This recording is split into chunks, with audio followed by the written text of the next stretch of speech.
Di hati saya selalu ada ibu saya.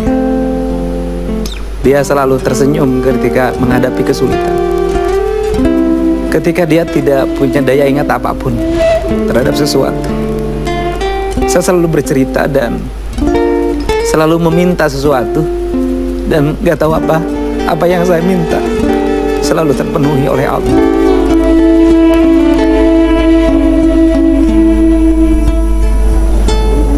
Bisa kuring mulang tarima pun dia ngantudkeun wasi 2003.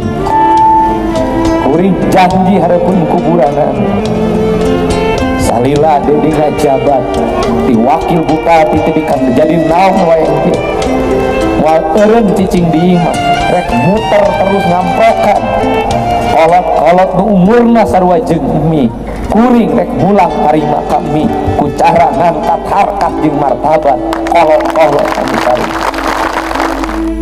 Pernah jadi tukang ojek, cari keong di sawah untuk makan, dan kehidupan yang sangat memprihatinkan. Mari kita sambut Deddy Mulyadi. Iya, Kang Deddy, terima kasih ya. Terima kasih. Silakan duduk. Pekerjaan orang tua apa? Tentara. Tentara. Terakhir tentara. Baik. Ibu? Ibu petani. Anda anak keberapa dari berapa bersaudara? 9. Anak ke-9? Anak ke-9 dari 9 bersaudara. Ayah Anda tentara? Ya. Tapi sepintas saya baca riwayat hidup Anda, kok hidup Anda lebih banyak prihatinnya, lebih banyak susahnya. Anak tentara kok hidupnya susah ya? Ya tentaranya kan sampai 28 tahun. Pangkatnya prajurit kader, palang 3 di sini.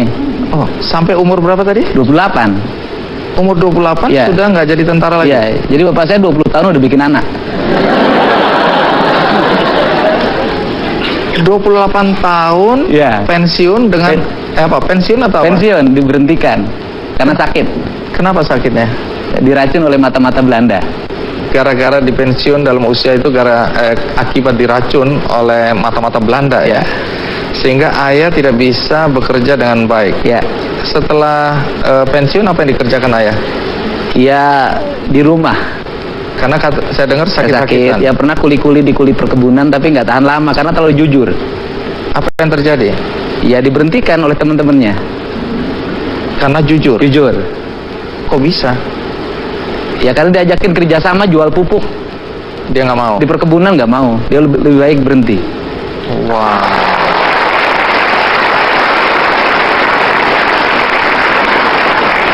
Nah setelah itu siapa yang mencari nafkah? Iya dari sawah. Ibu saya yang sering ke sawah. Sebagai apa? Iya kadang-kadang kulit tandur.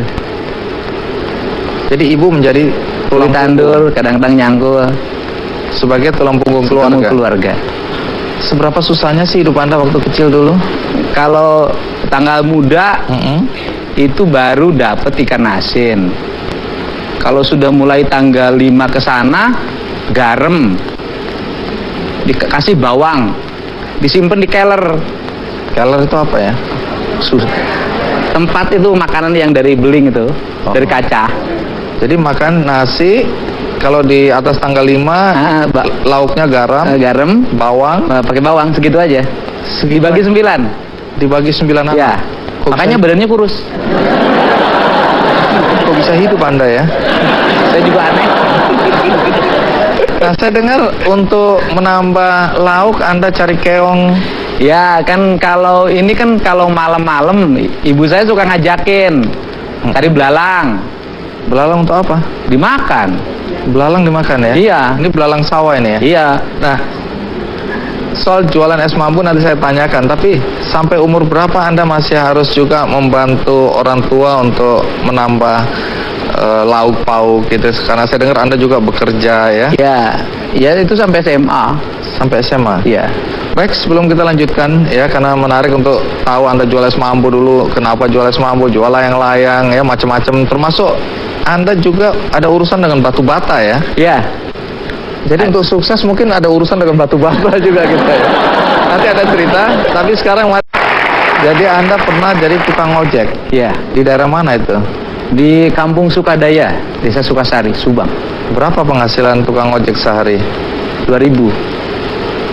Jadi kenapa Anda sampai harus jadi tukang ojek? Ya nambahin buat biaya sekolah. Cari rumput. Itu Iya. juga untuk pakan ternak. Untuk kambing, saya kan waktu sejak kelas 1 SD punya kambing. Menarik. Domba lah kalau di Subang. Soal jualan es mambu dan lain-lain itu kenapa ya? Ya es bambu itu kan saya pengen makan es kayak orang, tapi nggak punya duit. Terus? Ya akhirnya gimana caranya punya bisa makan es? Cita-citanya cuma makan es. Ya ngambillah dari Mang Rojak, tetangga. Oh, masih kenal Mang Rojak ya? Oh masih Haji Rojak. Oh, terus? Nah kemudian dapat 50 kan satu kali tempatnya itu 50 itu dapat pelingnya 5 lebihnya itu untuk boleh dimakan. Nah saya malah ketika dagang itu malah nggak makan karena sayang diuangin semuanya.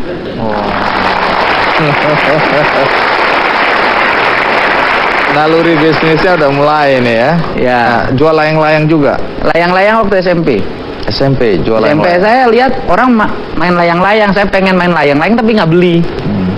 Ya coba kita jualin pinjem uang orang. Kemudian akhirnya ketika sudah beli sayang juga kalau dipakai main layang-layang. Jual lagi. Jual lagi. Apa urusannya kambing, cincin dan Ya orang-orang kan pada punya kambing tuh. Iya. Oh saya kok nggak punya, gitu kan? Saya pengen juga kayak orang gembala kambing, gembala domba.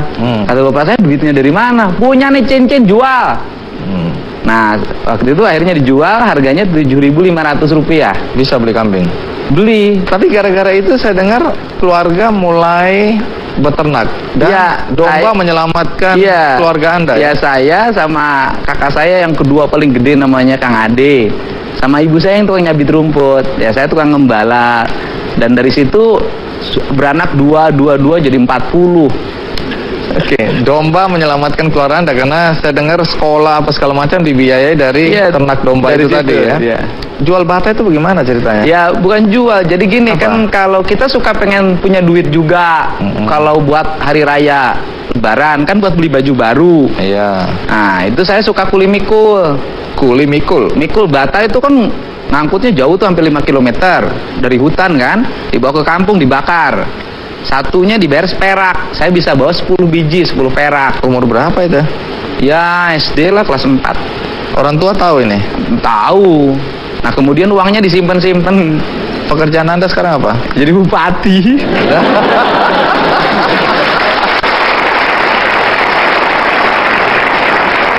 Bupati mana? Purwakarta. Bupati Purwakarta. Bukan cuma satu periode juga, tapi ini periode yang Kedua. kedua. Jadi artinya warga menganggap Anda sukses. Boleh tepuk tangan ke periode kedua. Menarik karena sebenarnya Anda tadi punya cita-cita jadi tentara. Iya. Ya? Nah, kenapa gagalnya nanti kita tanya. Tapi ikuti terus karena ayah Anda tentara, tapi pensiun dini ya di usia 28 tahun karena sakit-sakitan akibat diracun oleh mata-mata Belanda. Dan akibat diracun itu mulai sakit-sakitan dan tidak bisa menjadi tulang punggung keluarga. Anda hidup dalam keprihatinan, walaupun ceritanya tadi ketawa-ketawa, tapi pada saat itu pasti nggak ketawa-ketawa itu ya. Ini karena sudah kita lalui, jadi Anda bisa tertawa. Nah, Anda ingin mengikuti jejak ayah menjadi tentara. Iya. Alasannya apa persisnya? Iya, karena seneng waktu itu saya seneng banget sama Jenderal TNI M. Yusuf. Pak Yusuf ya. Iya. Jadi saya lihat, wah hebat banget, saya pengen kayak dia gitu. Terus apa yang Anda lakukan? Ya lulus SMA daftar tentara. Daftar kemana? Pertama Kabri. Lolos atau tidak? Enggak. Kenapa nggak lolos? Berat badannya kurang, cuma 46 kg. Padahal batas minimal 55. gagal. Gagal lewat. Ini bukan karena kemampuan ini ya. Hah? Ya Anda- mungkin agak bodoh juga. Saya nggak bilang gitu loh ya. Walaupun saya senang dengan jawaban itu. Setelah gagal masuk Akabri, Daftar lagi. kemana? Secaba kan turun tuh kalau Oh, Kabri iya. kan 2. Ini Iya, pesan. Sekolah calon bintara. Bintara.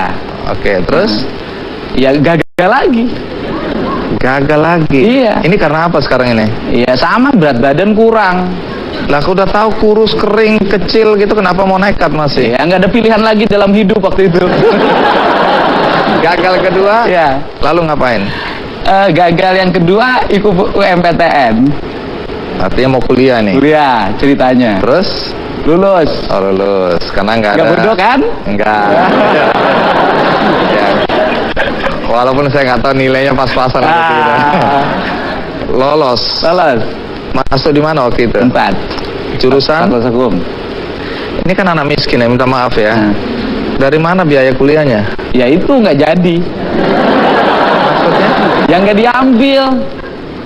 Oh lulus tapi nggak dilanjutkan? Ya nggak, bukan dilanjutkan, diambil aja enggak. Oh diambil aja enggak? Jadi lulus tapi nggak masuk? Iya nggak daftar ulang. Oh terus jadi? Cuman lihat di koran ada namanya, ya sudah lah. Karena apa? Nggak punya duit. Oh alah, jadi dugaan saya benar ya? Benar sekali. Ya. Lalu ngapain? Ya waktu habis itu pergi ke Purwakarta. Untuk? Ya daripada di rumah bengong, bingung, ikut sama kakak saya. Kakak ini orang kaya? Oh repot. Apa? Kaya dan repot apa? Iya dia asalnya kerja di PDAM, kepala bagian. Iya. Tapi nasibnya jelek, jadi tukang jaga genset diturunin. Terus Anda tumpangi? Iya ditumpangin. Semakin susah dong Iya itu. rumahnya ngontrak. Mau roboh gini aja rumahnya. Lah kok Anda nggak kasihan? Ya sekalian lah biar belangsaknya bareng. Tapi dari cerita itu akhirnya Anda kuliah ya? Ya di situ saya itu kakak saya itu penghasilannya 10.000 per bulan, sisa gaji potongan bank. Jadi tuh kalau belanja di sekaligusin, beli ikan asin, beli gudeg itu gudeg dikasih dagingnya bukan dagingnya, tapi tulangnya, itu bertahan 2 minggu. Angetin lagi, makan lagi, angetin makan lagi. Nah dari saya nggak dikasih tempat tidur karena cuma satu dia punya. Tidur di mana? Di lantai, nggak pakai bantal, nggak pakai apa-apa. Bertahan berapa lama? Setahun. Yang jadi tukang ojek waktu itu ini, masa-masa ini? Bukan waktu SMA. Oh, ini udah lulus SMA. Oh, ini sudah lulus ya? Tidur. Jadi kalau akibat tidur itu mungkin karena dingin dan lapar tiap malam tuh bangun. Terus? Ya sholat. Oh, ada positifnya. Ada positifnya. Jadi belangsak itu memang membuat kita ingat sama Ingat Allah. Tuhan. Bukan berarti sekarang nggak ingat Oh loh ya? ingat perlu pasti, kalau sekarang lebih ingat lah. Cuman caranya beda. Caranya beda. Akhirnya kan kuliah. Ya kuliah di STH. Duitnya dari mana nih? Ya spekulasi aja. Spekulasi apa? Ya coba-coba, siapa tahu ada duitnya. Akhirnya bagaimana? Ya ikut bisa kuliah. Mengenal organisasi. Nah, karena saya dengar waktu kuliah Anda juga jualan ya? Ya. Jualan Jadi, apa? Jualan bala-bala. Bala-bala itu apa? Gorengan. Teman-teman tahu nggak jual bala-bala itu? Tahu. Nggak malu tuh? Ya malu tapi kepaksa. Nggak ada pilihan. Berapa lama jual bala-bala itu? Ya hampir 2 tahun. Itu yang dipakai untuk? Ya modal organisasi, modal kuliah. Terus kemudian juga saya kalau malam suka ngakal-ngakal. Apa? Jadi kalau pergi ke kuliahan jalan kaki. Nah kuliah ini kan banyak karyawan tuh. Nah saya selalu pulangnya jalan kaki sama teman saya namanya Komaruzaman. Terus? Dan nanti biar jalan karena suka diajakin mampir makan bakso kalau malam.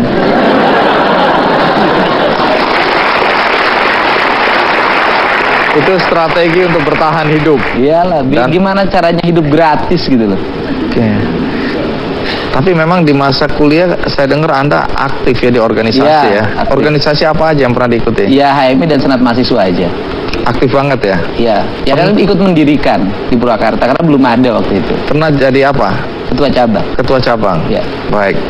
Nah, dilihat dari perjalanan yang berliku-liku, yang jadi pertanyaan kemudian adalah bagaimana Anda kok bisa jadi bupati? Nanti dijawab. Oh iya. Sebelum kita lanjutkan, ada baiknya kita sejak kecil sampai dewasa hidup dalam keprihatinan membuat Dedi tidak membayangkan bisa menjadi orang nomor 1 di Kabupaten Purwakarta. Pertanyaannya bagaimana sampai dia bisa sukses, apa rahasia suksesnya, dan siapa orang yang paling berjasa dalam hidupnya. Ikuti terus Kick Andy. Perjalanan hidup Anda tadi mahasiswa, jualan, nggak malu ya, mencari tambahan. Bahkan saya dengar Anda nggak makan 3 hari waktu kuliah dulu. Ya. Nggak mati itu ya. Pengalaman hidup yang tidak mudah. Sekarang yang jadi pertanyaan adalah bagaimana Anda bisa jadi bupati? Bagaimana ceritanya? Ya, berawal dari karir jadi anggota DPRD. Oke. Saya DPRD dimulai dari pedagang beras. Pedagang Ya, beras. saya jualan beras, kemudian punya uang, punya modal. Nyalon anggota DPRD, saya menang. Kemudian saya jadi anggota DPRD jam 5 pagi sudah di kantor. Ngapain? Untuk bikin konsep, bikin pandangan. Waktu itu dominasi saya terhadap pemerintah sangat kuat. Gagasan-gagasan saya. Hampir 3/4 gagasan pemerintah itu dipasok dari DPRD. Karena Anda memang sudah terbiasa berorganisasi ya, aktivis ya. Terbiasa berorganisasi, terbiasa kerja keras, terbiasa buka pandangan. Saya pernah terbiasa di demo, saya pernah di demo 20.000 orang. Saya hadapin. Waktu jadi apa? Anggota DPRD, buruh, masalah buruh. Sampai hari ini teman-teman pendemo itu jadi teman. Sehingga ketika saya jadi bupati, nggak ada lagi yang demo. Tunggu dulu, apa yang membuat Anda tertarik masuk ke jalur politik? Ya, bisa berbuat lebih banyak dalam membuat kebijakan-kebijakan. Mas Andi sekritis apapun kan susah, paling jadi wacana. Kalau bupati bisa langsung langsung action. Oh. Ceritanya begitu. Ceritanya begitu ya. Oke. Tapi sebelum jadi bupati kan Anda jadi wakil bupati. Iya. Setelah dari Ya, dia anggota DPRD, teman saya ngomong, kamu jangan lama-lama di sini. Itu udah 3 tahun. Pusing kita katanya, dengerin kamu tiap hari ngomong kita nggak ngerti. Bikin pandangan umumnya bahasanya terlalu tinggi katanya. Udah pindah dari sini. pindah kemana? Jadi wakil bupati. Wakil bupati ini kita nggak percaya diri waktu itu ya, karena usia saya baru 30 tahun. Terus kemudian bagaimana Anda kemudian ikut pilkada dan Ya, ikut jadi pilkada juga nekat. nekatnya? Ya, modalnya cuma 500.000 di dompet. Kok bisa? Saya nekat aja 500.000 di dompet, daftar aja ke KPU. Gimana? Saya dari dulu yakin betul kalau punya niat pasti Allah berikan jalan. Jadi waktu ikut pilkada sebagai calon bupati, Ya, melawan itu bupati tahun berapa? 2008 Hasilnya? menang. Prosentasenya? Hampir 40%.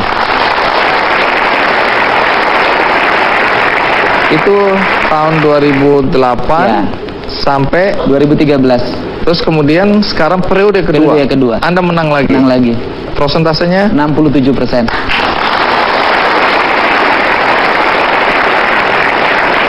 Apakah pernah terpikirkan seorang Dedi kecil untuk menjadi orang nomor 1 di Purwakarta waktu itu? Gak terpikirkan, orang kabupatennya juga beda. Saya pernah pengalaman yang unik. Waktu SMA, saya senang pakai baju putih-putih. Nah, kakek saya kan meninggal. Kemudian saya lewat ke depan orang. Maaf ya, ini bupati mau lewat. Oh, jadi dari Waktu kecil SMA, Anda dibilang kelas gitu? 2, iya. Bapak saya marah. Ngomong sembarangan aja, bupati mau lewat apa katanya gitu. Wah. Tapi ayah Anda sempat lihat Anda jadi bupati? Masih ada. Cuma Sampai nggak ikut di rumah. Wow, Betul. jadi apa yang dia bilang dulu sekarang ternyata anaknya jadi bupati beneran? Iya, katanya nanti lebih lagi. Amin. Amin, amin, amin. Sekali lagi saya orang yang percaya ya, di balik sukses Anda pasti ada orang-orang hebat, dan itu biasanya perempuan hebat, mungkin orang tua dan istri. Adakah istri ikut di Ada. acara ini, studio? Ada. Bolehkah berdiri yang merasa istri?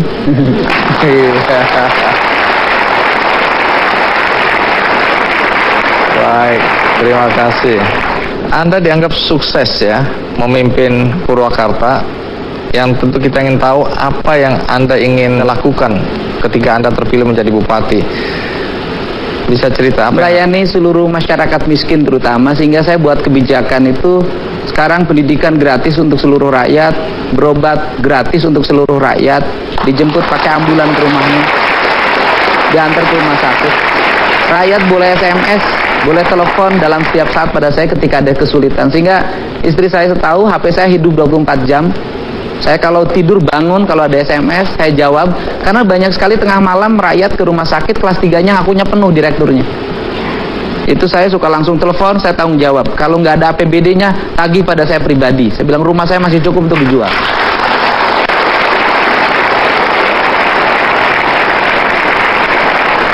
Apa yang membuat Anda bisa menjadi bupati dan kemudian bahkan terpilih untuk kedua kalinya? Iya, istri saya tahu betul persoalan ini. Di hati saya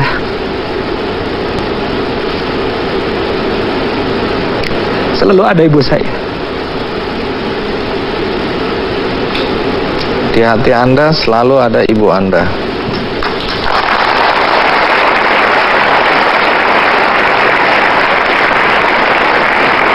Kenapa Anda menangis? Apa yang teringat? Keikhlasannya. Tidak pernah mengaku sakit, tidak pernah mengaku susah.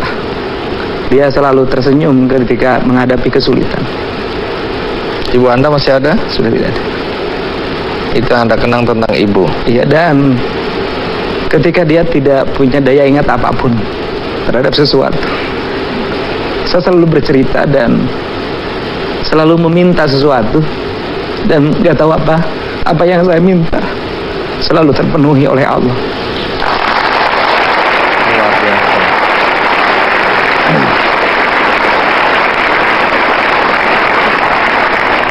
Anda menjadi bupati relatif dalam usia yang masih muda ya. Sekarang masih 44 tahun, udah periode kedua. Adakah pesan yang Anda bisa sampaikan kepada generasi muda untuk mengikuti semangat Anda, anak miskin yang kemudian bisa menjadi bupati? Setiap orang punya harapan. Tidak ada kata miskin, tidak ada kata kampung, tidak ada kata tertinggal.